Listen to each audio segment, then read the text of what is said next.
Disculpe, se está fallando el spam. Sí, buenas noches. Buenas noches. Buenas A ver, noches. buenas noches. Buenas Este, noches. buenas noches. Bueno, pues primeramente, pues bienvenidos pues a esta clase, ¿verdad? Estamos en la maestría de Procuración, Administración de Justicia y Litigación Oral. A su servidor me encomendaron impartirle la cátedra del juicio de amparo. Bueno, me voy a presentar primeramente. Yo tengo dos maestrías en Derecho y tengo por recibir mi título en doctor en materia de amparo. Soy egresado de la Facultad de Jurisprudencia, orgullosamente, de allá donde ahorita muchos de ustedes están viviendo en Saltillo. Soy abogado litigante, preponderantemente, pues tengo más de 40 años litigando. En el caso, soy asesor de empresas y obviamente veo asuntos en lo particular. Mi corporativo, tenemos un portafolio de servicios en diferentes materias. Tenemos unas especializaciones, una que es compliance. En un momento dado, algunos de ustedes ya lo podrán saber, cuál es ese estándar internacional que es utilizable en las empresas y también en la cuestión de gobierno. Y en su momento les hablaré un poquito más. Este, Su servidor, les digo, preponderantemente me dedico a litigar y por la cuestión principalmente de la materia del amparo, ustedes, pues ya están cursando su maestría. Sabrán que en amparo vemos de diferentes materias. Y en el caso, pues obviamente tenemos en dentro de nuestro portafolio de servicios, como les comentaba, asesoría a empresas en materia laboral, en materia mercantil, en materia civil, contractual. Pues hoy en día las nuevas figuras en las situaciones del derecho ambiental. También en el caso, soy presidente del Colegio Interamericano de Derechos Humanos. Y déjenme ponerles aquí, creo que para que puedan poderlos ver. Pueden ingresar con sus cámaras para podernos estar conociendo. Les decía, del Colegio Interamericano de Derechos Humanos, que como ustedes sabrán, es una materia también muy importante hoy, más en día, que tenemos problemáticas en desaparición, este, y, y permítame, aquí estamos añadiendo. Eh, y pues en el caso es una compaginación, en este caso, de la materia o de la ciencia jurídica. Eh, el tema de aquí de la cuestión del juicio de amparo, ustedes ya considero que algunos igual están litigando. Les voy a preguntar, en el caso, los que están ahorita en la pantalla, su nombre y a qué se están dedicando para poder saber sus perfiles y sobre todo poderles comentar más cuestiones que les sean útiles en la vida práctica y en esta especialidad, en esta maestría. Así que empecemos. Preséntense de uno por uno y digan a qué se dedican y en su defecto, qué materia ustedes litigan.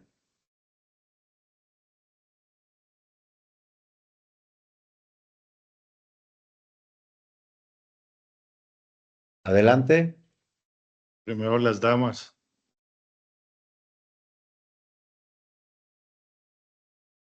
A ver, Pati. Buenas noches a todos.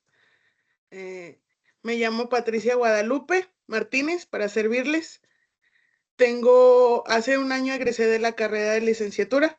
Actualmente, desde hace 6 años soy servidor público. Trabajo en el Centro Penitenciario Varonil Saltillo. Estuve como subdirectora técnica en el área del Cerezo. Mi función principal fue dirigir las áreas a trabajar con los internos, que estudiaran, que trabajaran, que se portaran bien, para cuando ellos pedían algún beneficio ante el juzgado, pues se les otorgaba, siempre y cuando ellos cumplieran con el plan de actividades diseñado para ellos. Hace 2 meses me cambiaron a la Secretaría de Seguridad Pública. Estoy en el área de informática. ¿Por qué esto? Porque actualmente el Estado lo visita Derechos Humanos, como cada año, tiene la visita de Derechos Humanos en los centros penitenciarios. Y mi función principal actualmente es ingresar al Sistema Nacional de Información Penitenciaria a todos aquellos internos que están recluidos en todos los centros penitenciarios. Ahora mi función actual es no solamente estar en el cerezo varonil de aquí de Saltillo, sino viajo a todos los cerezos del estado para poder saber cuál es la población actual de los internos, cuántos son sentenciados, cuántos son procesados y a cuáles se les puede dar el beneficio de la preliberación, de la libertad condicionada o de alguna medida cautelar diversa a la prisión preventiva. Ok, muy bien, muchas gracias, licenciada. Gracias.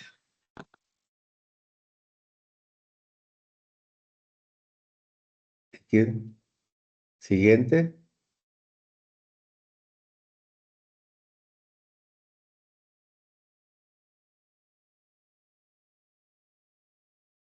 A ver, compañero.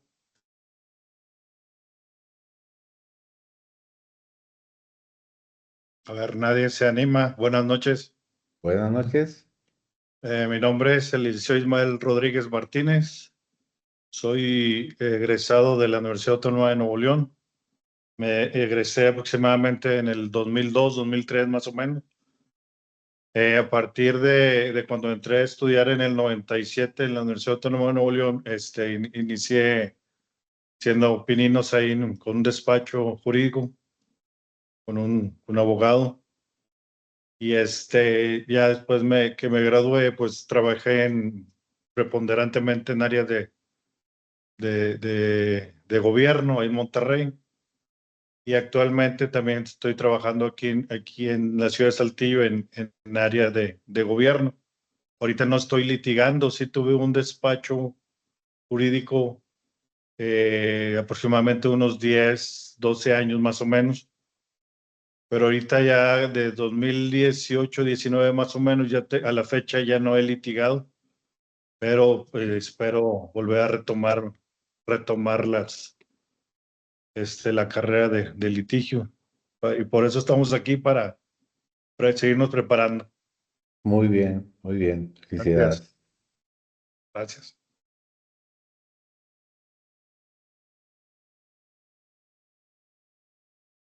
A ver, compañero.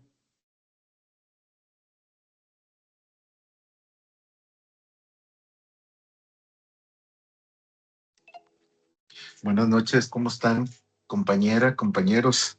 Mi nombre es Juan Cristóbal Cervantes Herrera. Egresé en el 2022 y pues hay que seguirnos preparando, ¿verdad? Y actualizando. Y esta maestría pues me pareció una buena opción, más que nada porque se viene pues todo oral, o sea, familiar, civil, lo que manejamos actualmente. Yo sí litigo civil y penal. Muy bien. Y tengo una organización política, que es en lo que trabajamos en todo el estado. ¿Ah, sí? Sí. Sí. Teníamos un partido político, pero pues no alcanzamos el registro por puntuación y quedó la organización y seguimos trabajando por la gente. Muy bien, felicidades, adelante. Como dice, Gracias. no hay que desistirnos, ¿verdad? Hay que alcanzar No, nuestros objetivos. hay que seguirle luchando. Así es. Mucho gusto a todos, ¿eh? Aquí andamos a Igual. la orden.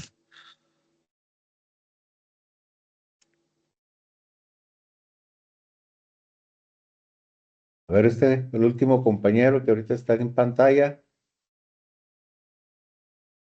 Sí, buenas noches. Mi nombre es Edgar Tello y tengo un despacho. Básicamente nos dedicamos a materia ejecutiva mercantil. Preponderantemente. Bueno, se fue de la señal. ¿Falta alguien? ¿Qué tal? Buenas noches. Yo me llamo Alejandro García. De hecho, casi no se nota mucho mi cámara, algo está fallando ahí con mi celular, pero yo soy abogado litigante. Estamos ahorita trabajando en materia familiar y penal y bueno, pues esperamos adquirir los conocimientos de usted. Muchas gracias. Gracias a usted, muy amable. Todos, en el caso, están radicando en Saltillo o alguno esté en otra ciudad aquí del estado.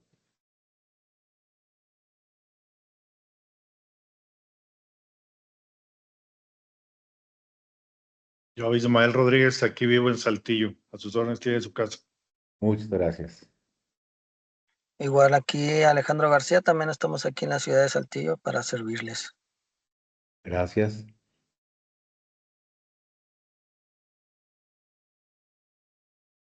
Cristóbal Cervantes, aquí vivimos en Saltillo.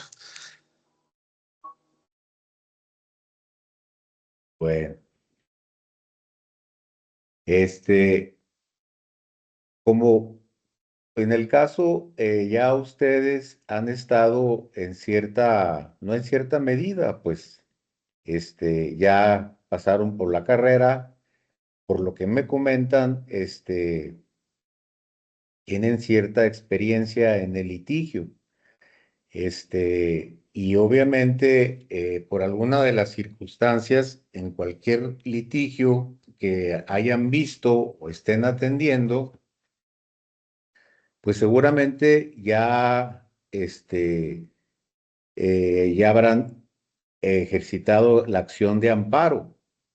Y obviamente sabemos la importancia que tiene en el caso, a pesar de esta última reforma que tuvimos, con esta nueva corte, con este nuevo poder judicial de la Federación, pero se está ya señalando que viene una contrarreforma, y por un lado, en cuestión de los que componen los juzgadores federales y en el caso de los ministros de la Suprema Corte de Justicia. Eh, yo tengo como más de 4 diplomados en la Suprema Corte de Justicia del juicio de amparo y ahorita no se ha podido organizar un diplomado porque en estos últimos tiempos fuimos constantes porque las reformas estaban al pie del día y y pues obviamente, como ahorita les acabo de mencionar, pues mi especialidad es el juicio de amparo. Entonces, vamos a hacer así una remembranza en el caso sobre la cuestión del amparo. Aquí podemos interactuar, podemos preguntar, con toda la confianza. No hay ninguna pregunta que sea fuera de lugar. Este, para eso son las clases, para eso estamos. Y lo que es mi pretensión es que verdaderamente vayamos a aprender esta herramienta jurídica que es muy importante. Y como les digo, así sean civilistas, familiares, o sean mercantilistas o penalistas, laboralistas, el amparo en el caso está en todas las materias. Y aquí obviamente con las últimas reformas de los nuevos sistemas de litigación, pues con mayor puntualidad, debemos estar observando las reglas del juicio de amparo. Sí es importante que como abogados que somos, pues tengamos también previsto la cuestión de la cultura histórica del derecho, no nada más por tener una presunción de sabiduría, sino también dentro de esa historia nos enseña cómo han sido el proceso del juicio de amparo. En el caso, cómo fue instituido en México, y que se considera, en el caso, eh, México como un precursor muy importante ya de lo que es la regla o como es la ciencia jurídica del juicio de amparo. En aquellos momentos, uno de los primeros amparos en México fue por una situación de un fusilamiento. Estamos hablando del 1800. Y en el caso, no existían, en cierta forma, obviamente una ley reglamentaria y los juzgados de distrito y aún, pero sí existía la situación de cómo proteger en el caso a la persona y los derechos más esenciales como era la vida, máximo en los tiempos que se estaban pasando, pues donde se estaba ahora sí combatiendo, no con ideas, sino propiamente pues con armas de fuego, las cuestiones ideológicas que pues hasta ahorita fueron forjando o estructurando nuestro país. Sí, este comentario es para que podamos en el caso saber la importancia del juicio de amparo.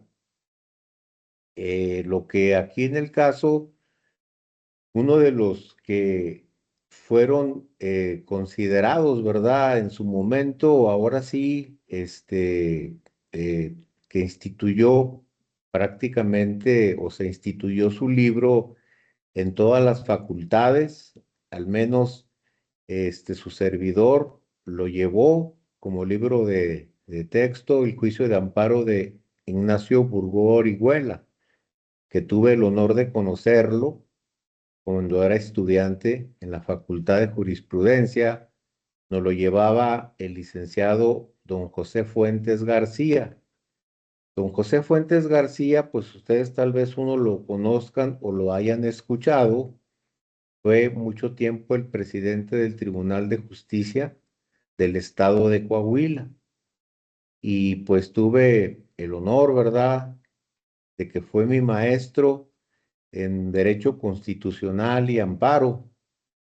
Y él pertenecía a la Academia Nacional de Amparo, el cual presidía Ignacio Burgoa, y nos lo llevaba cada año a vísperas de la Semana Santa, y siempre la plática era sobre el juicio de Cristo, obviamente de un punto de vista jurídico, cuáles fueron las normas que en un momento dado, por las leyes que ya, como sabemos, ya el derecho romano, pues ya fue de los en su momento están considerados como el derecho escrito, y en el caso de esa plática, pues era, por un lado, el análisis, el fundamento, el por qué fue condenado a muerte, y otra, pues una reflexión, obviamente,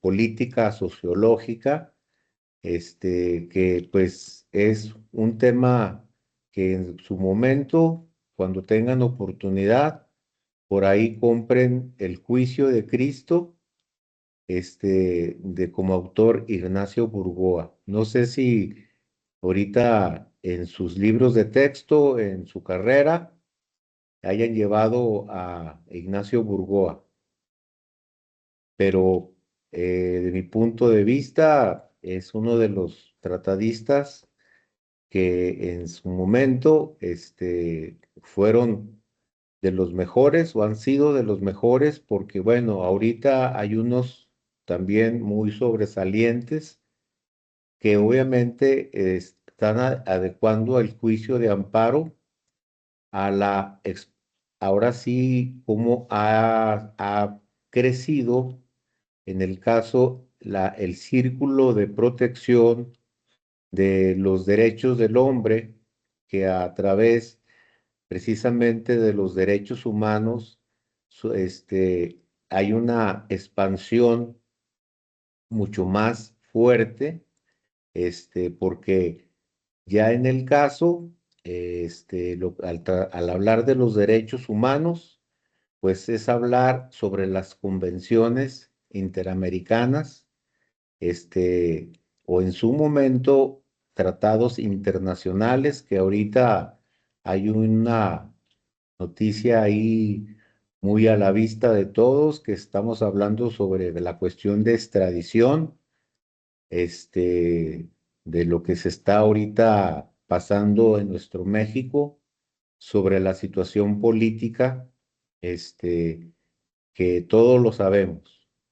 Se está hablando de una extradición, y ustedes pudieron ver que se está, pues ahora sí, eh, defendiendo la presidencia de la República a través del tratado del artículo 11 y 12 sobre la situación de la medida que Estados Unidos de Norteamérica está pidiendo a México.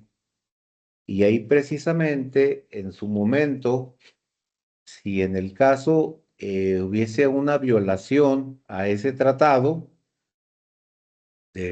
por parte de cualquiera, y principalmente no cualquiera, en el caso por México, pues cualquiera de las personas que se pudiera ver afectada, aquí en el caso, tiene obviamente el derecho de acudir al juicio de amparo, para conseguir la protección constitucional, pero bueno, ya lo hablaremos con un poquito más, de énfasis, pero así como una medida introductoria para que ustedes, pues reafirmen, porque considero que tenemos ya una visión del alcance sobre la situación de la importancia del juicio de amparo. Como su maestría, pues habla de la procuración, administración de justicia, litigación oral, pues esto ya en el caso, como lo están viendo, se está instituyendo ya en todas las materias de los juicios, este sistema, que aun cuando su servidor, obviamente, inicié y mucho tiempo estuve en el sistema que todavía no deja de estar, vigente en algunas materias, pero sí era una litis cerrada, este, y no, o sea, no tenía todos los nuevos estancias o formas procesales principalmente que se tienen en estos juicios. Ahora, ¿para qué en el caso? Lo primero que es lo que nos indica en el programa de estudios tocar es la argumentación jurídica como un instrumento inaludible en el juicio de amparo. Voy a tomar, si alguien quiere participar, con todo gusto, que me pueda decir una definición propia o con sus propias palabras, o si la tiene en cierta forma, ya que lo pueden estar ya leyendo en pantalla, lo que es la argumentación.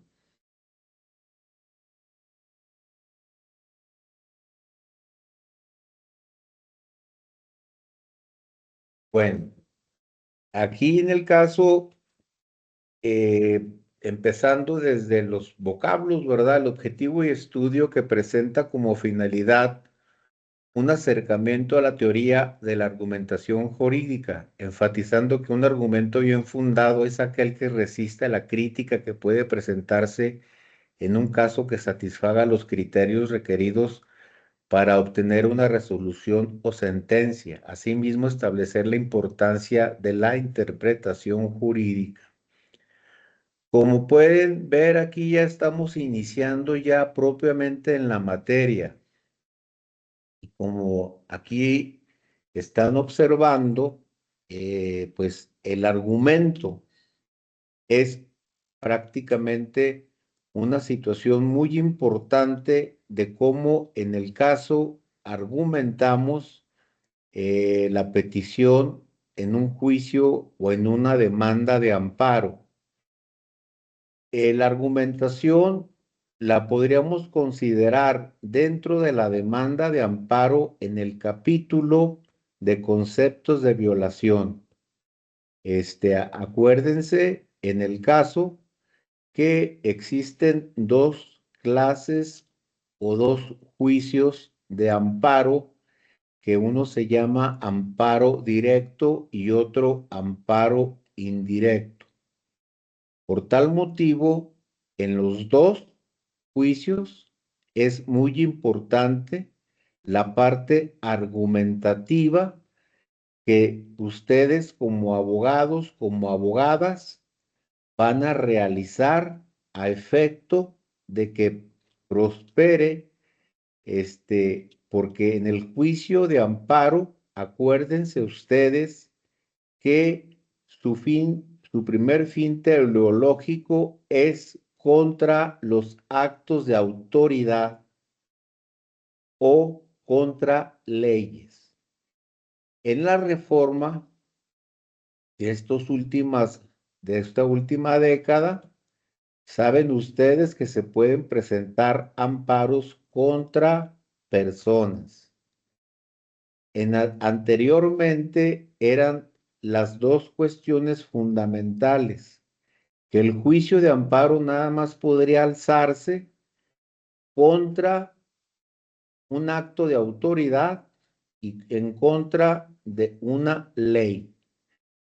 Una ley que haya sido promulgada o una ley que nos estén aplicando y que se considera o lo consideren que es inconstitucional. ¿Qué quiere decir con esto? Que acuérdense ustedes que todavía en el caso dejó de pasar un poquito desapercibido la pirámide de Kelsen sobre la estructura de las esferas, en este caso, que son del poder gubernamental, y una de las máximas, obviamente en el caso, pues obvio como la presidencia de la República. Pero hablando en materia jurídica, de acuerdo con Kelsen, pues la piedra angular en el caso, en la pirámide, pues es la Constitución Política de los Estados Unidos Mexicanos. De ahí derivan todas las leyes. Leyes. Fíjense bien que es muy importante. En nuestro sistema jurídico están, obviamente, como les digo, las leyes constitucionales, que obviamente esas están en nuestra Constitución General de los Estados Unidos Mexicanos. Y de ahí derivan todas las leyes. Leyes que en este caso son positivas. Leyes que son adjetivas, que en el caso son los códigos y en su defecto los códigos procesales. Pero como ahorita lo estaba señalando, en la amplitud de la gama del crecimiento de la sociedad, también en las cuestiones de la industria, de toda la gama, pues obviamente tenemos ya legislación hasta en el ambiente. Y ojo, no pierdan de vista, en el caso, como leyes, la Constitución y las leyes que en este caso de ella emanan, no confundirlas con los reglamentos, ¿sí? No confundirlo con los acuerdos, no confundirla con otro tipo de instrumento que en el caso no se les pueda considerar ley. Aquí en el caso, la supremacía constitucional es la que en el caso hace las directrices para que todas las leyes que en el caso ahorita nos están pues gobernando o las que en el caso los legisladores ahorita muchos las están sacando debajo de la manga prácticamente con tantas reformas, tienen que estar alineadas a la Constitución. Y obviamente en el caso cuando existe una situación que esto no es extraño, ojo, que una ley no esté alineada con la Constitución y en un momento dado ustedes se van a topar en algún juicio, alguna ley, en este supuesto, y entonces aquí en el caso su argumentación obviamente va a ser la cuestión de la inconstitucionalidad.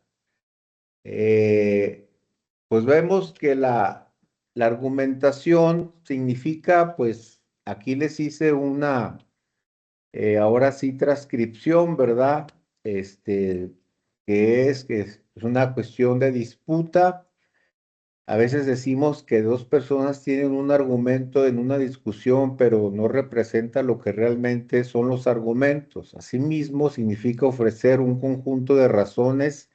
Ahí fíjense bien, ya empieza, que es argumentar, ofrecer un conjunto de razones o de pruebas en apoyo a una conclusión. Aquí hay una definición, pues obviamente ya griega,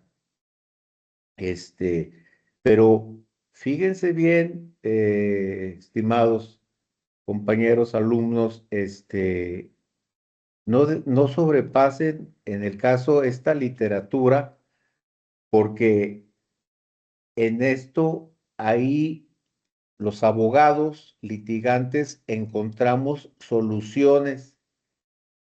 Ya ahorita se los digo y se los puedo compartir por un poquito de experiencia que tiene su servidor en materia de litigios. Hay asuntos que se han ganado porque los abogados no conocen las definiciones y expresan palabras que les hace prueba en contrario. Ojo, mucho ojo. Por eso aquí en el caso hago esta transcripción de lo que es la argumentación. Y por eso les comento, ojo, no hay que perder nunca de vista y siempre, como nos dijo un maestro que hasta sigo ofreciendo siempre un agradecimiento, que nos enseñó también muy bien y hasta, fíjense, nos decía, traigan su diccionario en la mano, su diccionario para que sepan qué significan las palabras y más hoy en día, porque el juicio o los juicios o los litigios son orales. Así que no podemos darnos, ahora sí, pues, ¿cómo es la palabra? El gusto de decir una palabra, este, obviamente que no sabemos ni siquiera qué significa y resulta que nos hace prueba en contrario. Yo se los digo, en el caso, cuando sobre todo las expresiones, en los juicios que de origen yo empecé a atender, la oralidad se presentaba principalmente en la audiencia del desahogo de testigos, en la prueba confesional o en la declaración de parte, que sigue existiendo. Pero hoy el juicio todo es oral. Así que, ojo, con la argumentación y la argumentación en el caso ahora ya no se escribe mucho de forma primigenia. Los juicios los atendemos de forma oral y todo lo que estamos expresando son argumentos, y así que pues estemos muy, muy atentos. La argumentación sirve de medio de investigación o descubrimiento de razones para la toma de mejor decisión. Permite la detección de errores fácticos y lógicos. Ojo, todo lo que ahorita les estoy tratando de compartir, que ustedes van a poder tener este material, principalmente se los escribí para ustedes por su carrera, por el sistema, por las horas clase, por sus ocupaciones. Aquí me tomé yo en el caso, más que la libertad, sino la precaución de que considero que los que ahorita están estudiando tienen otras actividades, tienen hasta responsabilidades de casa, de hijos, etcétera. Entonces, por eso me puse a tratar de escribirles, de poderles poner conceptos que los puedan aplicar de forma inmediata y no perdernos en teorías que realmente también son muy importantes. Ojo, no estoy diciendo que las teorías no sean importantes. Por ejemplo, aquí digo, señala el jurista Joseph Raz, el pensamiento o razonamiento jurídico está sujeto a una lógica jurídica especial. Esto algunas veces significa que el razonamiento jurídico no está sujeto a leyes lógicas, pero de modo más frecuente indica una creencia de que hay reglas adicionales de la lógica que se aplican solamente al razonamiento jurídico. Como ven, precisamente por eso no estoy citando demasiados autores, porque de mi punto de vista, como académico y como abogado litigante, y como les digo, estando muy consciente de ustedes que están tomando esta maestría, les digo, tienen una carga, no nada más de estudiante, cuando en su momento sí habrá algunos compañeros jóvenes que obviamente, pues, la recomendación, aprovechen más los que tenemos, en el caso, responsabilidades de familias y todo, pues, esto nos debe servir mucho precisamente y facilitarnos el estudio. Por eso, como quiera, lo van a tener el material para que ustedes lo puedan estar ahora sí estudiando y comprendiendo con mayor calma. Vemos la importancia de la interpretación jurídica. Pues primero, como dijimos, hasta ahorita hay alguna pregunta. No, todo muy bien. No, entendible. licenciado. Ok, vamos ninguna. claro. Bueno, entonces, como pueden observar, ya estamos viendo, o sea, aquí el tema principalmente es sobre la argumentación y obviamente la interpretación. Y en el caso, en la argumentación, como les digo, hay que ser muy cuidadosos porque es prácticamente, y uno puede ir llevando de la mano al juzgador para que dicte, en el caso, las sentencias o, en el caso, sean favorables a nuestras pretensiones. No estoy hablando, para que vean ustedes, en el caso, con toda puntualidad.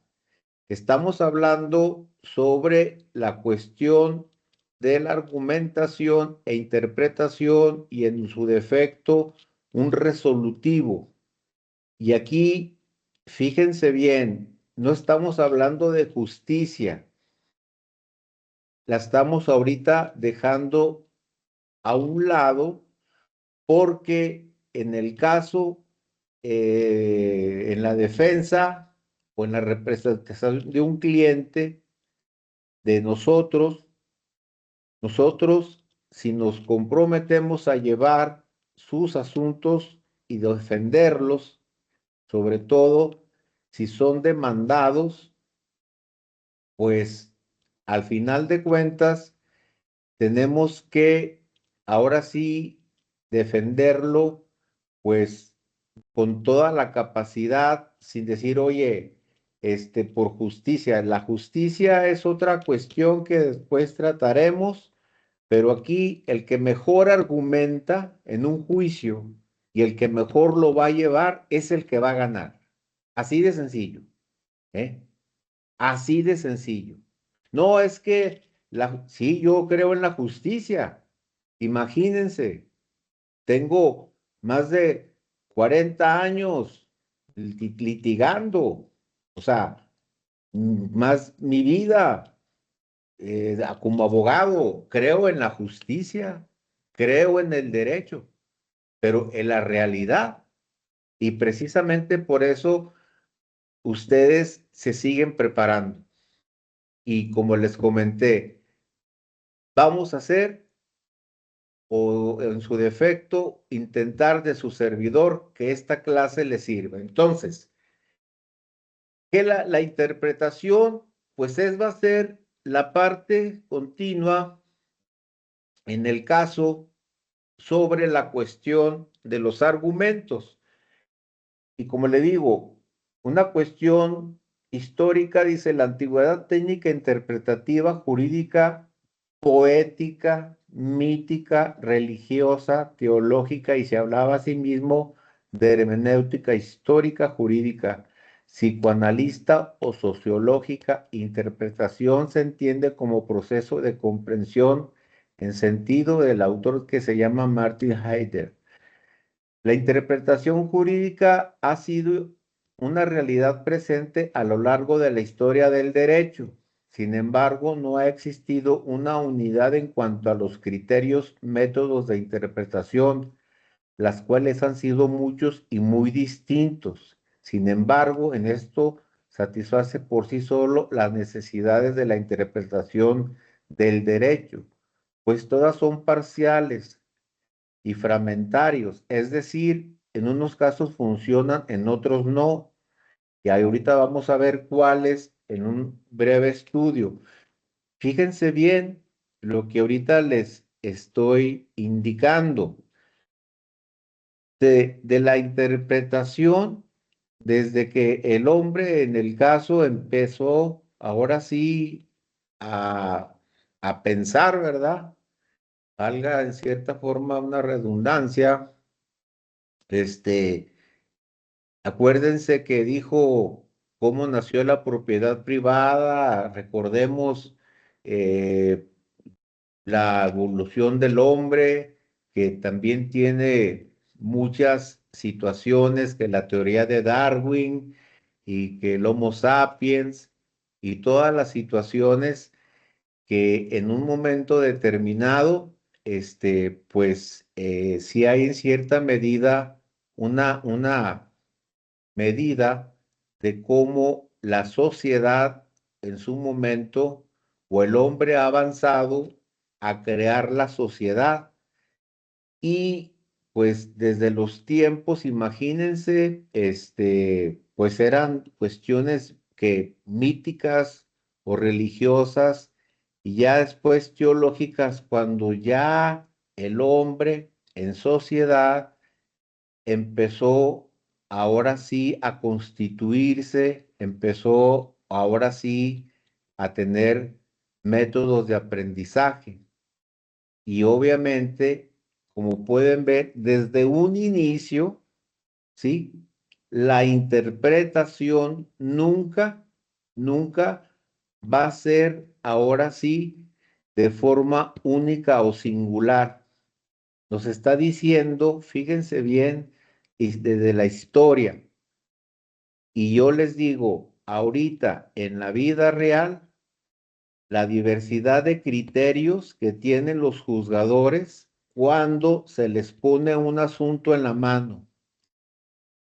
Yo creo que ustedes ya lo pueden ver, yo creo que ya lo han en un momento dado más que experimentado, que en un juzgado, ya sea civil, familiar o penal, un juez tiene un criterio para resolver una cuestión y resulta que el otro tiene otro criterio, ¿sí? Y ahí es precisamente por eso que se habla de esa interpretación.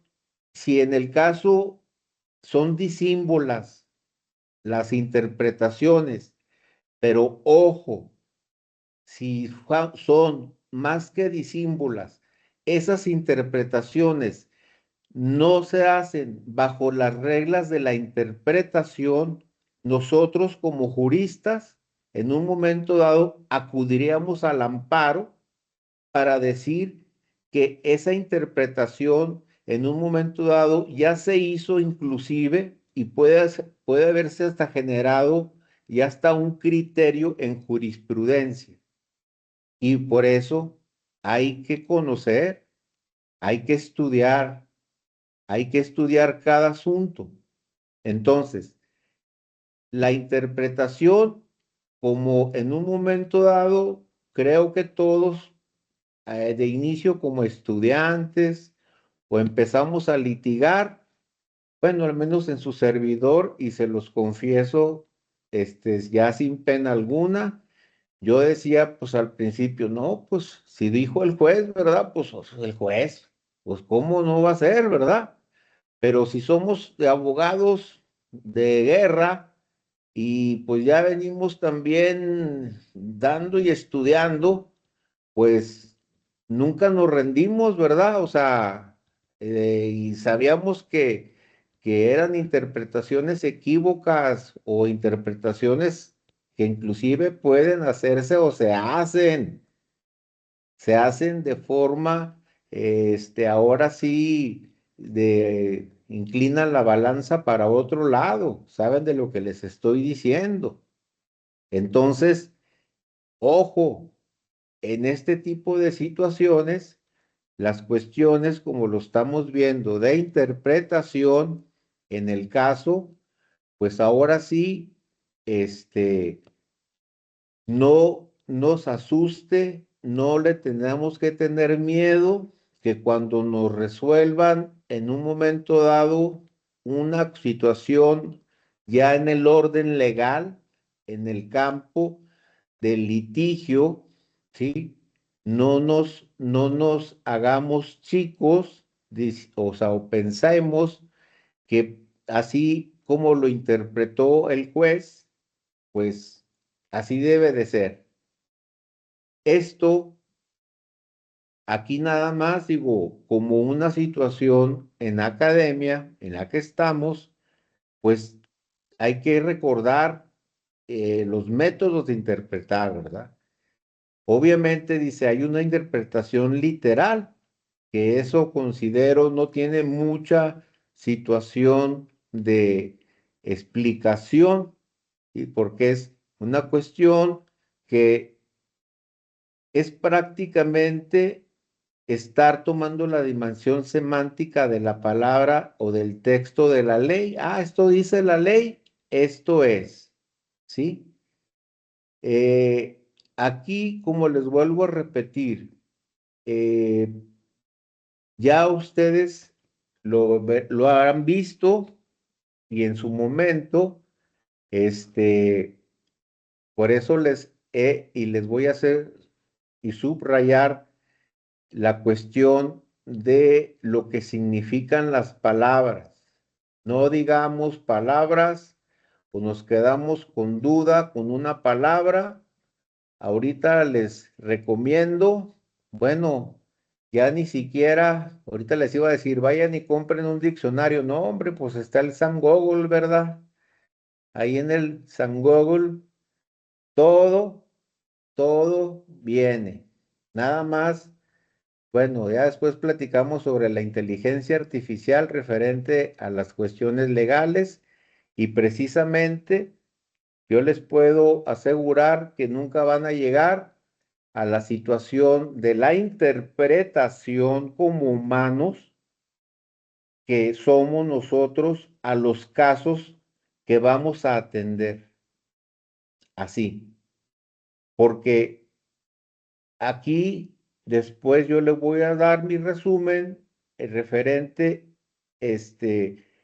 a lo que es la argumentación y la forma de interpretación, pero sí hay que tener bien previsto los métodos, porque también en su momento, pues así como lo aplicamos en un test de taxividad, en lo que es en la materia penal, o sea, qué normas, qué argumentos, o sea, todo lo que en un momento determinado, pero pues para poder saber y poder refutar o en su defecto poderle poner al juez los argumentos, pues hay que ponérselos de la forma, primero, como también nos indica en la academia, ¿verdad? Modo de interpretación. La disciplina de la gramática, la interpretación judicial del derecho, si bien es cierto, sirven para entender el alcance y el significado de las leyes parcialmente claras. Fíjense, o sea, en el caso cuando esto es importante, la interpretación literal, ¿verdad? Ah, esto dice la ley. Abran su código, cualquier ley, y en un momento determinado, si tienen ya en un juicio y en un momento dado, tal vez les pueda decir todo lo contrario, en el caso, alguna cuestión que les favorezca en su litigio, o en su defecto, no es clara. El método subjetivo, pues aquí, en este caso, bueno, tanto nosotros como juristas, y en el caso, pues la autoridad, aquí se consiste en averiguar cuál fue realmente el pensamiento y la intención de legislación. Hay unos errores de ratas, hay una disculpa. Es la utilidad para los casos de oscuridad de la ley, quizás para los de las leyes contradictorias entre sí, pero no funciona en otros dos casos típicos de deficiencia del derecho. Eso es importante. ¿Por qué es importante? Como les digo, en la vida práctica se ven muchas este tipo de inconsistencias. En primer término, es la cuestión de la interpretación es subjetiva. Ahí la está haciendo una persona o diversas personas en el caso de los juicios orales, y esa situación, pues obviamente no puede aterrizar que en el caso el juzgador, ahora sí, su modo de interpretación fue en el caso la más correcta. En el modo objetivo, podemos ver que consiste en indagar sentido autónomo que adquieren las leyes al convertirse en realidades con existencia objetiva propia e independientemente del legislador les dio vida, para luego aplicar el sentido objetivo de la solución de nuevas situaciones sociales no previstas por el legislador. Esto aquí, en pocas palabras, es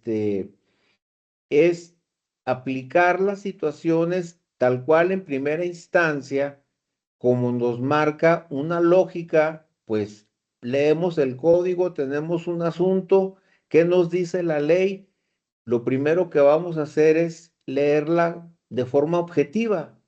Ah, si A mató a B, pues su condena C, pues va a ser de tantos años. O sea, ¿sí me explico? O sea, esta situación del carácter objetivo, pues es una interpretación así tal cual como viene en la cuestión de las figuras que establecen los códigos o las legislaciones.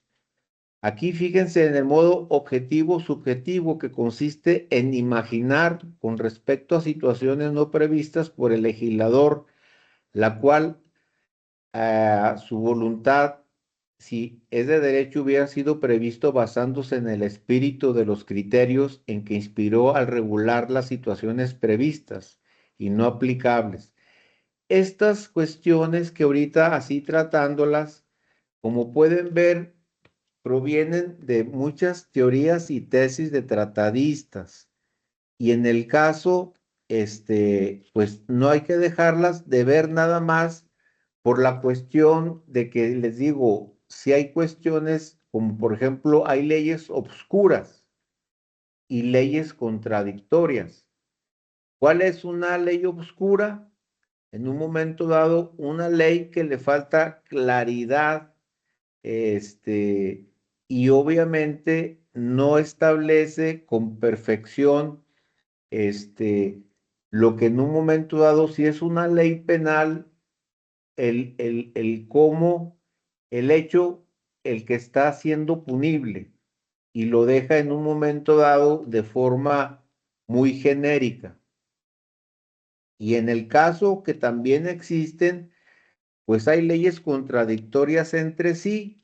Esto, pues también tenemos que tenerlo como una situación para la interpretación que en un momento dado, como les digo, en los juicios que estamos atendiendo, si son del orden familiar,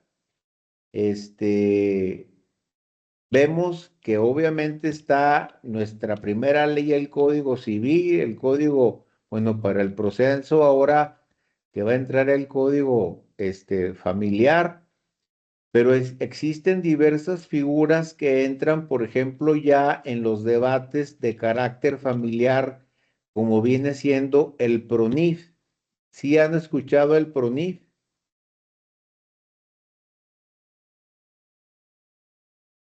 ¿Saben en un momento dado cuál es la función del PRONIF?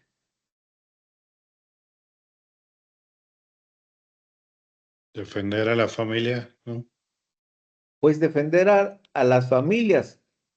En el caso, como también han escuchado que existe el Centro de Empoderamiento de la Mujer. Ahorita, como lo acaba de decir, el PRONIF defiende a las familias y en el caso del empoderamiento de la mujer, pues así, por default, le está atendiendo todas sus demandas y en un momento determinado, sin estar aplicando en primera instancia la interpretación, no de las leyes, sino la interpretación, primero, como decía, también entra en la cuestión sociológica, a ver qué pasó, qué sucedió, y luego realmente pues a actuar. La cuestión con la del PRONIF, con el empoderamiento de la mujer, pues ahí existen normas y leyes que se contradicen, porque en el caso, ahorita lo acabas de señalar, el PRONIF defiende a la familia y al hablar de empoderamiento de la mujer, fíjense bien, es defender a la familia, es defender a la mujer, así. Y yo tengo ahorita bajo estudio, vamos a hacer una propuesta de ley por el Colegio Interamericano de Derechos Humanos de que no que se quite la institución del empoderamiento de la mujer, sino que sea el empoderamiento de la familia, porque ya hay muchas leyes y muchos juicios que, pues, niños, en el caso, o sea, se quedan sin el papá y ya también ya hay colectivos de padres de familia que están luchando por sus derechos porque no les permiten convivir con sus hijos y luego las mujeres están haciendo, pues, sustrayendo a los hijos, se los llevan a otros lados y hasta ya no saben ni dónde están. ¿Sí me explico? O sea, todo esto viene en este marco de la interpretación. Y esto para que, como les digo, utilizando en la vida práctica para que se den cuenta la importancia que se tiene.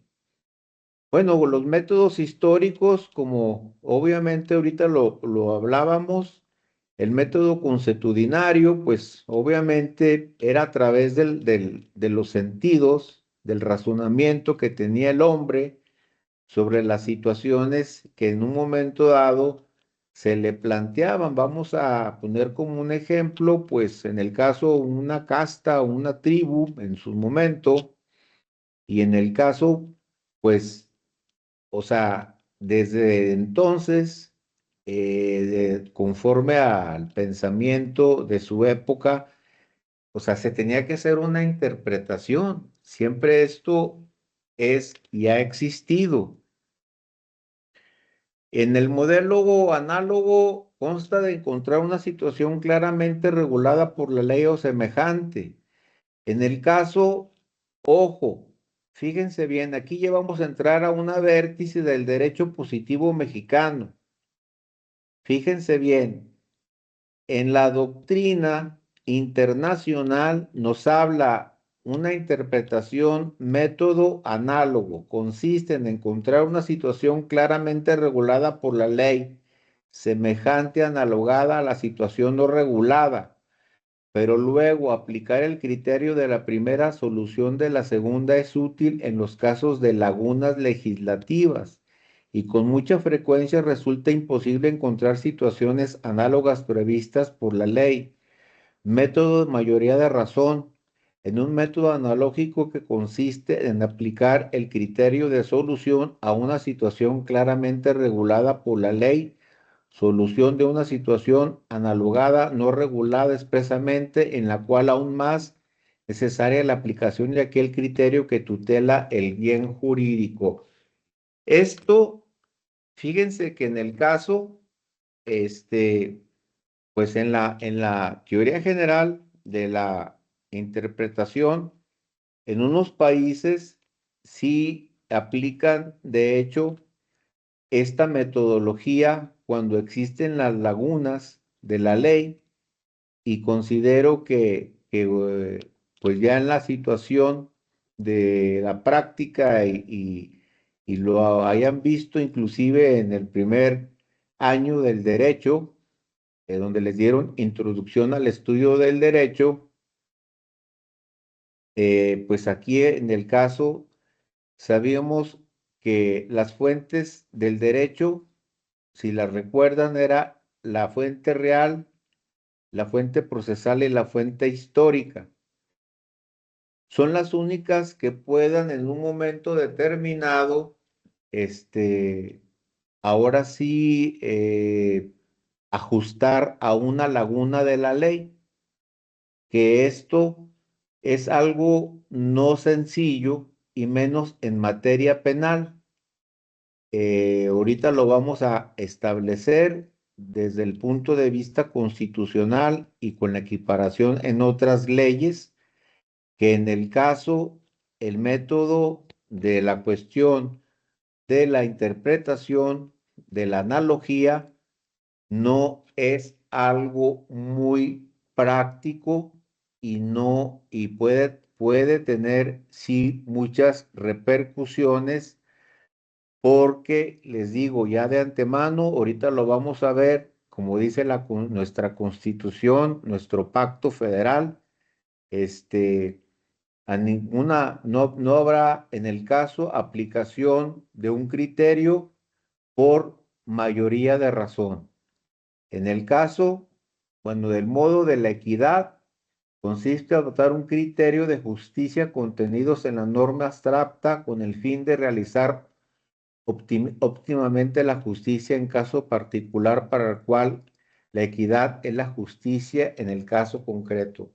Ahorita les acabo de mencionar que cada situación, cada figura, lo recordamos, son situaciones muy distintas. No es lo mismo la justicia, no es lo mismo que el derecho, no es lo mismo que la ley. ¿Estamos de acuerdo?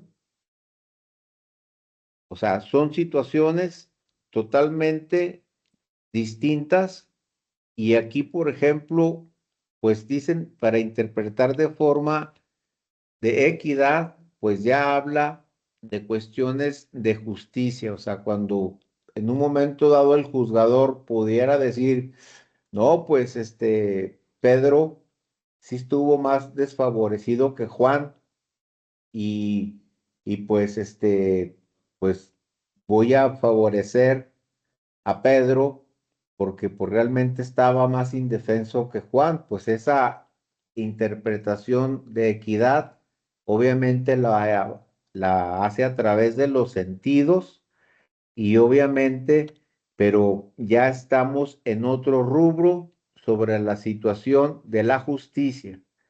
Y en el caso, bueno, pues los resultados de los procesos, yo les puedo decir como abogado, como su maestro, como litigante, yo creo que ya de bastantes años, y pues ya tengo el honor de decir que ya soy de la anterior, penúltima generación de otro sistema jurídico, y que tuve que reiniciarme para integrarme a este nuevo sistema jurídico.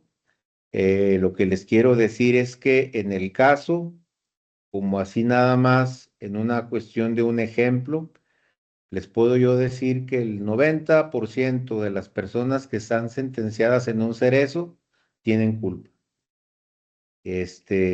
No sería decir, no, el 50% son inocentes, y Porque imagínense, hagan un análisis sociológico de que si pasara esa situación, ¿qué sería realmente una cuestión de esa injusticia, inequidad de tener personas encerradas en un cerezo,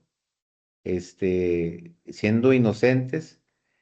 Y pues digo, en la cuestión actual y como comentario, pues ahorita estamos en una época muy difícil, donde realmente en la situación criminal en la que estamos tomando como ejemplo, pues eh, se está resolviendo fuera de los juzgados, fuera de la justicia, se está haciendo justicia criminal y que obviamente han afectado a mucha población en México. Estamos muy dañados en México, muy dañados en ese sentido. Y como les digo, como juristas que somos, podemos decir lo que ahorita les acabo de comentar. En las situaciones de los procesos, las personas que están compurgando pena privativa de libertad, el 90% tienen culpabilidad, y el otro, pues, tienen algo que ver, para que esto sea muy enfático. Si fuera al revés, las cuestiones que ahorita lo que está haciendo la delincuencia organizada por afuera, eso no es ni el derecho, no es ni la justicia, sabemos, es delincuencia, pero en defensa de nuestra carrera y de lo que nosotros nos dedicamos, que es hacer justicia, les digo, así se encuentran los parámetros en la situación real. Seguimos en el método de interpretaciones generales del derecho, pues estamos hablando pues las deficiencias de la ley, haber situaciones especiales no comprendidas en los supuestos con los principios generales debidamente formulados, pero lo común aceptados por el marco en un determinado orden jurídico. Todo lo anterior para demostrar pues que a mi juicio todo y cada uno de los métodos tradicionales de interpretación de justicia del derecho son parciales y fragmentarios. Es lo que les estoy comentando. Ojo, en el caso no hay una regla, no hay un método así, excepto cuando ya en un momento determinado sí está interpretada una norma que saben ustedes cómo se llama la interpretación de las normas, en qué sentido queda, pues en la jurisprudencia. En la jurisprudencia que están emitiendo los tribunales colegiados y obviamente la Suprema Corte, aunque está pasando por una etapa muy oscura, lamentablemente, muy oscura, que da pena ajena ver a las ministras y los ministros que no saben ni siquiera hablar técnicamente, pero creo que no tarda mucho que vamos a pasar esta pesadilla. Se los digo no como jurista y como ciudadano, que si no hubiera esta esperanza que está a la puerta, pues estaríamos verdaderamente pues muy preocupados. En el raciocinio jurídico, el acto de la mente lo pasamos a varios juicios comparándolos entre sí en formulación de un nuevo juicio o conclusión. Esta situación del raciocinio, como volvemos, y fíjense bien, vean como una columna vertebral, como en el caso se va formando la interpretación y cada uno de lo que estamos citando, como es el raciocinio, como es el método de los principios generales del derecho, el método de la equidad. En un momento determinado, todo está enlazado. No puede quedar una situación fuera.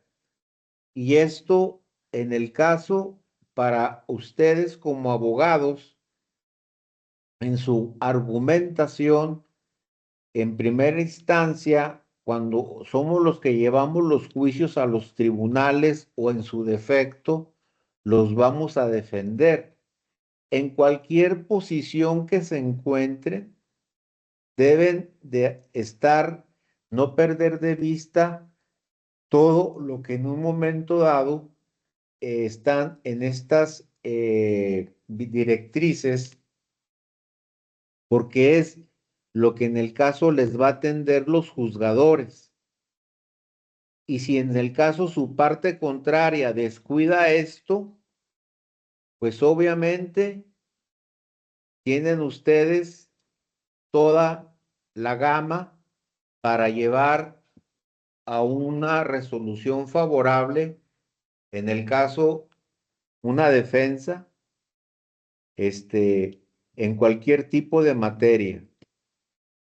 Entrando en el punto de lo muy importante en nuestro derecho, pues dice la analogía es una herramienta indispensable en la aplicación del derecho. Esto es en el derecho, vamos a decir, en la doctrina general del derecho.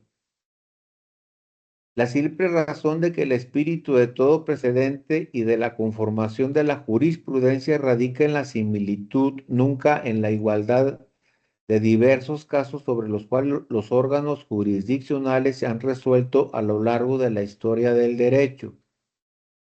Bueno, aquí viene una etimología que también es importante que por ahí la puedan observar, ¿verdad? Habla sobre la cuestión de analogía de los logos, a que son los tratados, pero la analogía jurídica consiste en aplicar a un caso no previsto la disposición concerniente a una situación prevista cuando entre esta y aquel existe semejanza y la misma razón jurídica para resolverlos de igual manera.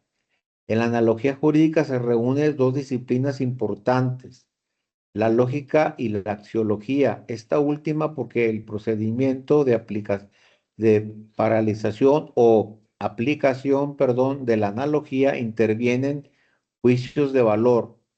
La analogía se emplea atendiendo a tres asuntos: la estructura de los preceptos legales, las situaciones jurídicas y la manera de elaborar juicios de valor.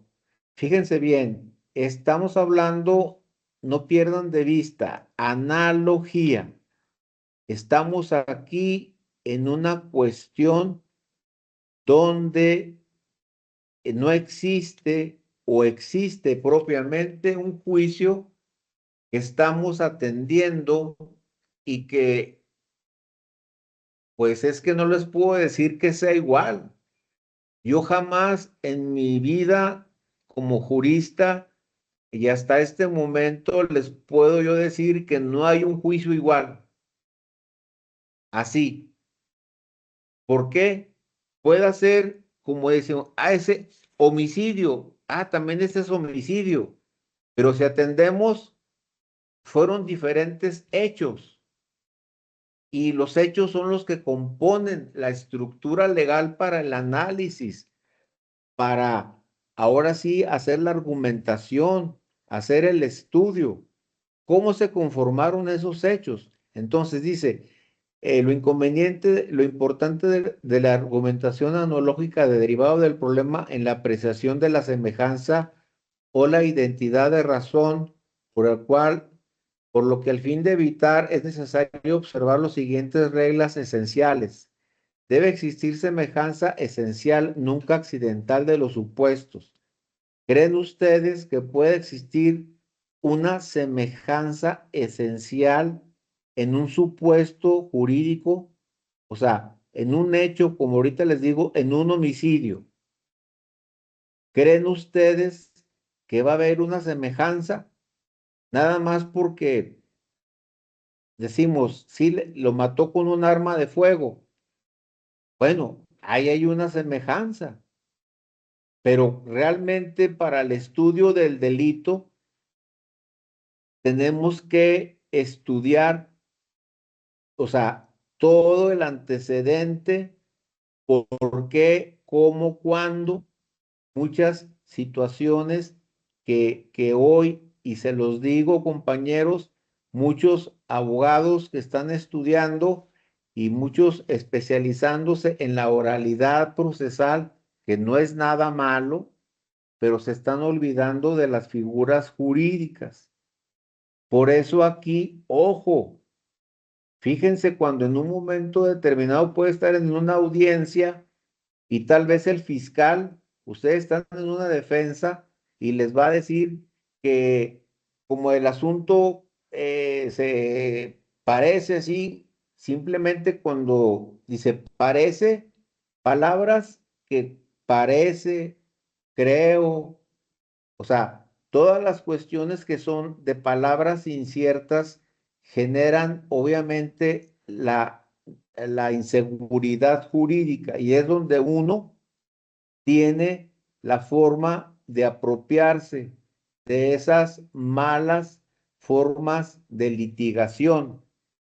Por eso aquí en el caso, pero ojo, en este principio general, obviamente dice, la norma aplicada debe ser la más específica, homogénea, que permita la mayor congruencia y transparencia. Debe verificarse que no exista voluntad expresa o tácita del legislador donde se oponga el empleo de la analogía o que él mismo determine una provisión que haga imposible su utilización. Bueno, esto como les digo, no lo podemos dejar de estudiar porque así se establece en el derecho internacional en cierta medida donde se permite la analogía, que se ponga una ley, que se aplique una ley a un caso parecido. Y ahí, con mucho cuidado, no nada más aplica en la situación del orden penal.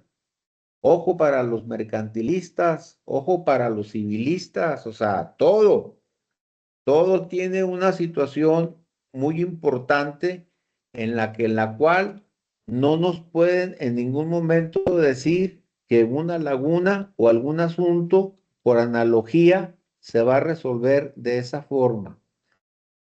Los métodos de aplicación, aquí en el caso, pues como les estoy comentando, la igualdad de los hechos, como en el caso de la ley, sí protege la posesión que el padre o la madre tiene de sus hijos legítimos, pero es omisa respecto a la posesión de los hijos naturales. Aquí estoy poniéndoles un ejemplo. No obstante, se trata de situaciones concretas, esenciales, iguales, y aquí, bueno, es una frase, ubi edem ratio edem dispositio. O sea que de aquí en el caso debe de existir una disposición para una situación concreta o análoga. Dice, la tercera sala de la Suprema Corte de Justicia considera que es jurídica la aplicación analógica de la ley en virtud de lo que establece y permite la propia Constitución de la República, excepto cuando se trata de disposiciones de carácter excepcional o cuando la ley está redactada en forma numerativa o de leyes penales. Ojo, estamos en el campo práctico. Pues como es de manifestarte imposible que la mente humana pueda prever regular con normas adecuadas todos los innumerables casos futuros. El legislador señala las fuentes las cuales debe pues, acudir siempre que no es posible resolver una controversia aplicando una disposición precisa de la ley. Tales fuentes, en primer término, la analogía y después tampoco mediante es posible los principios generales del derecho. En efecto, mediante la analogía, se da una aplicación de las leyes, se extiende más allá de los casos que originalmente previstos con tal que se trate de supuestos similares afines a aquellos que siempre la ratio legis valga igualmente uno para otros. Por lo tanto, la analogía como método de interpretación o de autointegración es aceptada en nuestra legislación. Sí, pero como ahorita podían ver en el caso, tiene que ser el juzgador muy preciso. Tiene que, ahora sí, casi decir que una comisión de un delito por la misma persona, y como les comento, en mi experiencia como jurista, no hay ningún asunto igual. Así ustedes lo pueden ver diariamente, los homicidios con armas de fuego, y todas son distintas. Sí, dice, en el caso, lo que también es importante, bueno, esta tesis fue publicada en el Amparo Directo el 13 de julio de 1981. Aquí en el caso, otra jurisprudencia dice, la analogía procede de la aplicación de la jurisprudencia de la Suprema Corte de Justicia de la Nación. Dice, es infundado que las tesis o jurisprudencias de la Suprema Corte de Justicia de la Nación o sus salas, que ya las extinguieron, pero ya saben que las quieren otra vez instalar de nuevo. Ahorita comentamos eso. No pueden ser aplicadas por analogía o equiparación, ya que el artículo 14 constitucional únicamente lo prohíbe en relación a juicios del orden criminal, pero cuando el juzgador por la solución de un conflicto aplica por analogía, equiparación, por razonamientos jurídicos que contienen en las tesis o jurisprudencias, es procedente si el punto jurídico es exactamente igual en el caso de resolver que en la tesis, máxime que las características de la jurisprudencia son generalidad, abstracción, impersonalidad de criterio jurídico que lo contiene. Eso lo dictó el segundo tribunal, fíjense bien, segundo tribunal colegiado del octavo circuito. ¿Saben cuál es el circuito que nos rige aquí en Coahuila? Pues es precisamente el octavo circuito. Hasta aquí, ¿alguna pregunta que quieran hacer?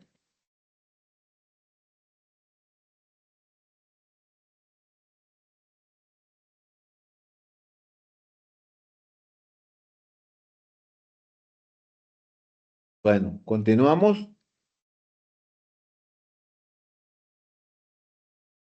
Aquí en el caso les paso los antecedentes sobre los amparos, que es muy importante, y en su momento, ahí si gustan, les daré, si es posible y no se da en la cuestión del programa, les daré una masterclass referente al juicio de amparo con las modalidades de que se encuentran ahorita las reformas y en su defecto en asuntos puramente prácticos.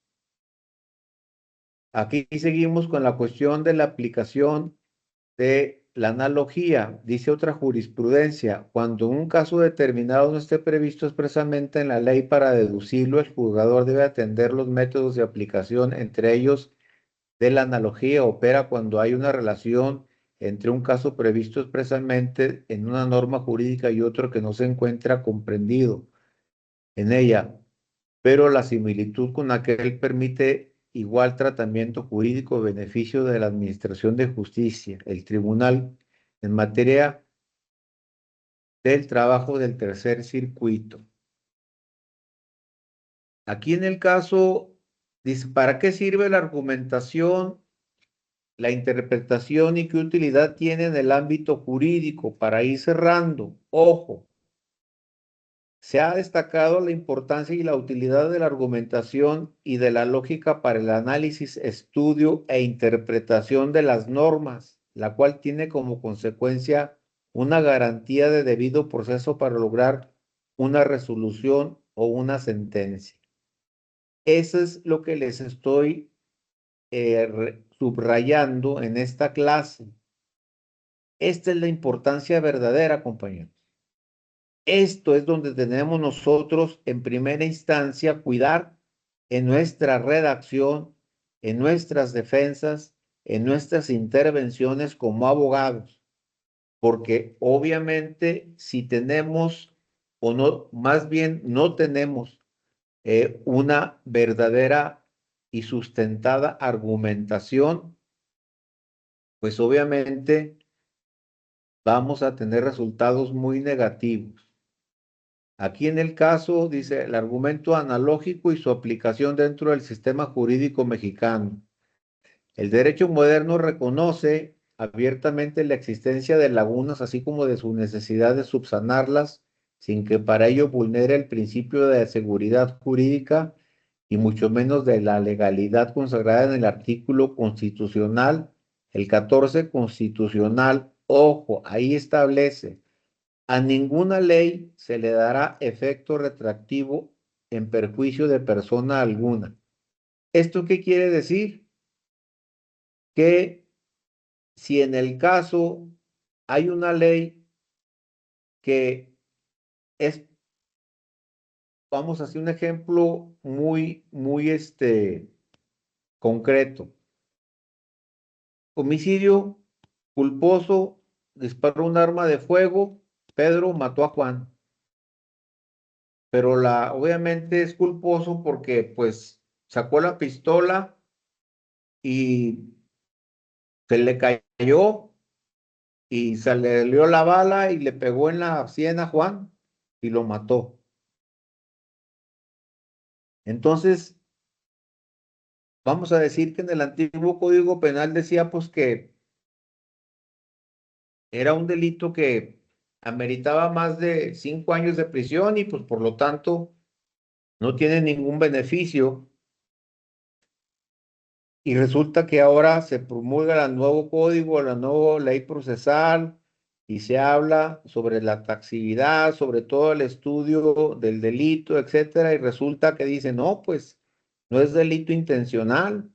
Realmente, pues fue una cuestión muy accidental, y porque pues resulta que hasta Pedro pues era policía y pues por eso traía pistola, y o sea, mm, tenía un motivo por qué la aportaba, ¿sí me explico? O sea, empieza a existir argumentos en los cuales el derecho, en este caso, la ciencia jurídica amplía el criterio y en el caso del legislador, pues obviamente emite una nueva ley y dice, no, pues ya no es delito grave, es delito culposo. Y pues aquí obviamente, bueno, pues le vamos a imponer 3 años de prisión. Y ahora con los nuevos mecanismos, si en el caso, si es primo delincuente, ¿qué pasa? Pues llevarlo a una reparación y con eso, en el caso, puede quedar inclusive, ahora sí, fuera de una sentencia, inclusive en el registro, quedaría nada más como un antecedente, pero no marcado como un delincuente. Ahora, en la cuestión de lo que tiene el gobierno federal, lo que aquí en el caso y propiamente es que si ahora en el nuevo sistema ese delito, en el ejemplo que les estoy dando, le otorgó menos años y les da más beneficios en el caso, o en su defecto es al revés, pues resulta que se le incrementó la pena y el código anterior cuando cometió el delito decía que pues no era una situación culposa, inclusive hasta ni lo calificó como un homicidio. Entonces, y ahora salió dentro del proceso una ley donde dice, no, si es homicidio y todos los agravantes, etcétera. Entonces, en el caso del 14 constitucional dice, a ninguna ley se le dará efecto retroactivo en perjuicio de persona alguna. Eso es en materia penal, pero ojo, compañeros, ahorita, ahorita el gobierno está legislando con muchas leyes, por ejemplo, en el caso No vamos a discutir si tiene razón o no los jubilados de Comisión Federal de Electricidad sobre la cuestión de que los pensiones, ¿sí? Por ejemplo, en las situaciones de concesiones, que estamos hablando de muchas cuestiones que a veces pasamos desapercibidos, pero luego ahora resulta que, que el gobierno está emitiendo leyes que está endureciendo o les está desconociendo derechos a los ciudadanos. Ojo, ya hay dos litigios en la Corte Interamericana, hay varios, más bien, pero ya también se están llevando litigios a la Corte Europea para su conocimiento sobre esta cuestión de la creación de leyes que se están promulgando y que son obviamente perjuicio porque les están desconociendo derechos a los ciudadanos y obviamente están vulnerando su esfera jurídica. Y aquí, pues obviamente en la situación del orden criminal queda prohibido imponer por simple analogía o mayoría de razón pena alguna que no esté decretada por una ley exactamente aplicable al caso que se trata. Esto creo que lo han explorado muchas ocasiones y obviamente, pues no se ve tan común, pero ahorita con la cuestión de las cuestiones de la inteligencia artificial y muchas situaciones, hay que tener ahí, en este caso, mucha atención, como les digo, un ejemplo que en el caso, por cuestiones propias de figuras que no pues, están preestablecidas porque ahorita no ha habido legislación sobre la cuestión de la ciberseguridad y las penalidades. Y aquí, por ejemplo, si se roban información en cuestiones de tecnología de información, quiero que sepan que no la pueden tipificar como robo de tecnología porque no existe ahorita una ley. Simplemente pues tendría que ser un robo. Pero si ustedes son los defensores y se está presentando una querella por una compañía donde dice que les robaron toda la información de su inteligencia, obviamente artificial o de toda su inteligencia computarizada, o fueron invadidos y les robaron toda la información, pues ahí nada más va a quedar como un delito de robo. Y obvio dice ahí, no se podrá imponer pena por analogía o mayoría de razón.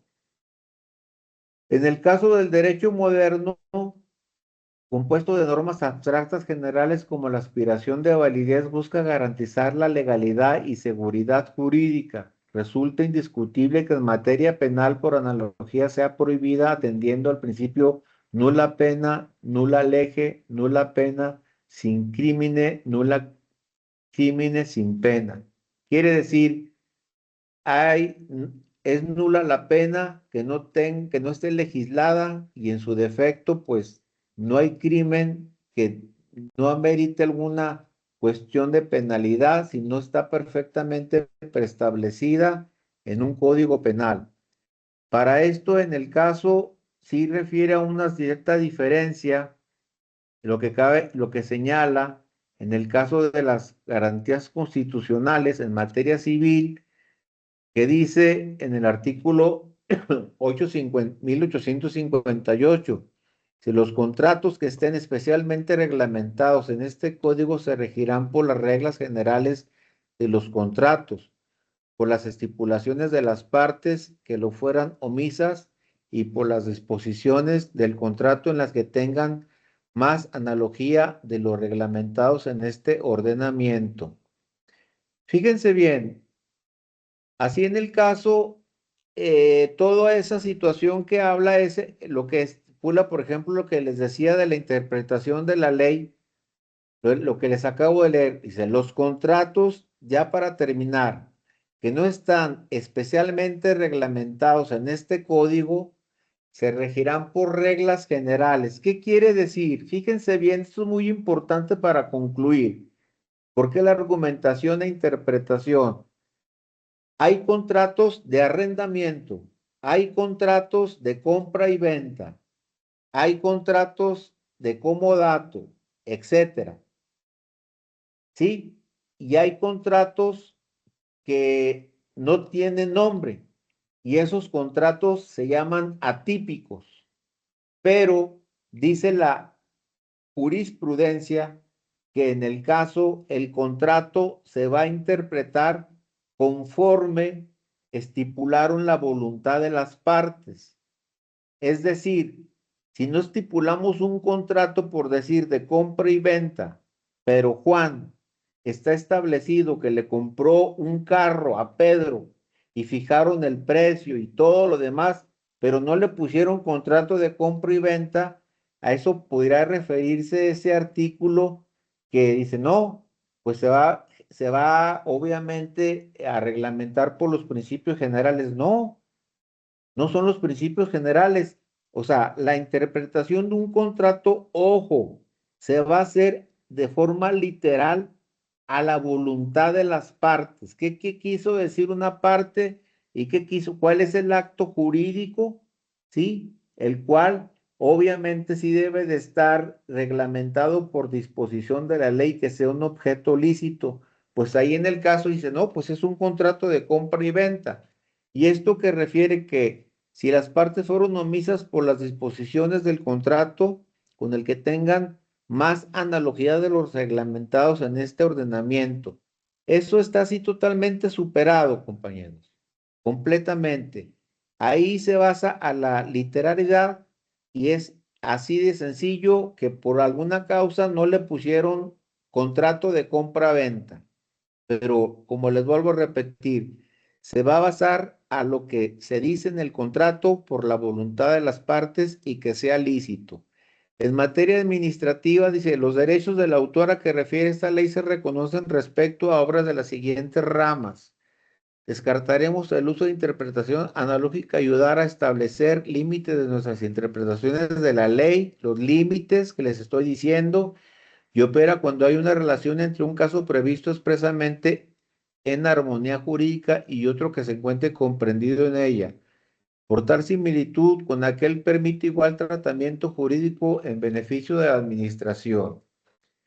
Ya en una conclusión, en el caso, dice la suma y la manera de la conclusión, podemos decir que por interpretación de las normas jurídicas debemos entender la actividad intelectual tendiendo a establecer su verdadero significado. Es por ello que este estudio se señalan cuáles son los métodos de interpretación de las normas jurídicas, buscando el verdadero significado de sus expresiones al fin de lograr una resolución o una sentencia. En la lógica jurídica y sustancial podemos ver las situaciones, aquí les pongo unas situaciones históricas, los principios jurídicos de contradicción, el principio lógico, razón suficiente, fallos judiciales, jurisprudencia de precisión. Esto es para nada más tengan ustedes en su acervo jurídico y principalmente lo que ahorita, resumiéndolo en palabras técnicas y aplicadas en el caso a la vida práctica, pongamos mucha atención en el caso al estudio del derecho. Se los recomiendo mucho y obviamente ahorita con la oralidad, tener verdadero conocimiento de lo que estamos expresando. Ya no es nada más una palabra del vocabulario que pueda estar establecido en el diccionario de la lengua española, sino es más todavía y con mayor cuidado cuando es una palabra técnica jurídica. Con esas, una u otra, pueden ganar o pueden perder un juicio. Y en el caso de la argumentación y todo lo que ahorita estamos estudiando en materia de amparo, como les vuelvo a repetir, en este sentido, se empieza desde que estamos en los procesos ordinarios con el cuidado de la argumentación, porque el amparo no va a subsanar lo que ustedes pudieran omitir en un proceso judicial, sea penal, sea civil, sea mercantil, sea de cualquier índole. El amparo va a reforzar sobre todo las cuestiones donde, como les vuelvo a repetir, el juez, en todo caso, o la autoridad judicial hizo una mala interpretación o declinó también una defensa de forma dolosa, porque hay que también llamarle por su nombre y apellido. Todavía existen ese tipo de conductas de ministerios públicos, de tribunales laborales, de tribunales de civiles, todavía en menor, si quieren, situación, pero ahí en el caso, por eso ya en cuestión van a ser cuidadosos del procedimiento para cuando se llegue al amparo, su argumentación en los conceptos de violación o en su argumentación en el juicio de amparo le sea verdaderamente próspera.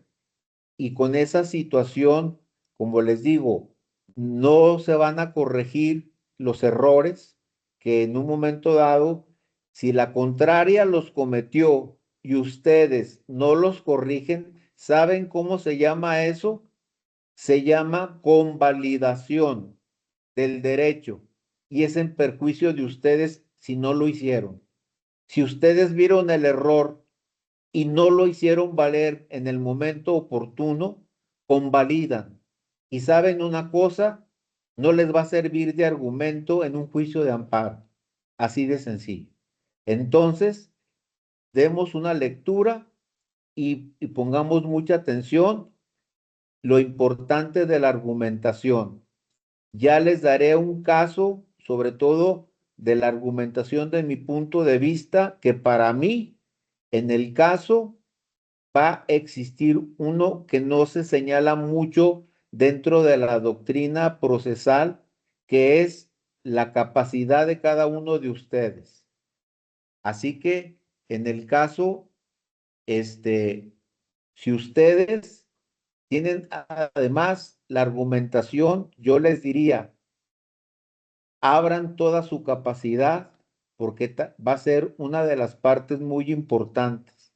Su capacidad de razonamiento y de aplicación en la argumentación. O sea, no es propiamente de lo que va a venir así como está repitiendo la tabla del 1.